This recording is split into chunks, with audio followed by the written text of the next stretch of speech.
ready? Lapit.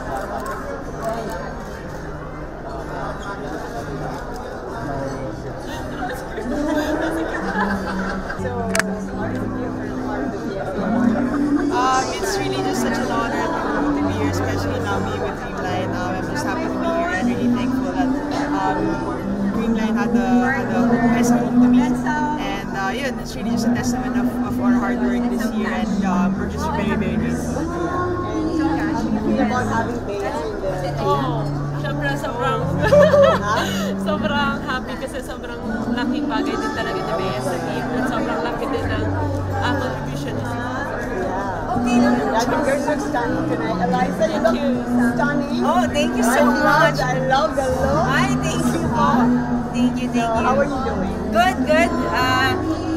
I was able to play na rin po starting last year, and now I've been part of the lineup as well. So very, very excited and very happy to be here at the PSA Awards night. So your injury is okay.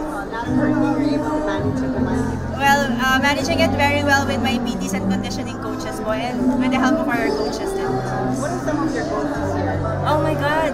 As a team, definitely it's hopefully to win more games and championships. But as an individual, honestly, it's to really bring back all those siguro I just really want to find the reason why I play volleyball right now. So yeah, I want to be a student of the sport again. Any chance you can play for the country games? I'm not sure why. I have no control on that matter, but I'm just gonna be here if kailangan din po. But other than that, I'll be cheering for all of the girls or all of the athletes representing our country. Wait, tell us who styled you. Did anyone style you tonight? No, it's just me po. Wow. Yeah, nice. Yeah.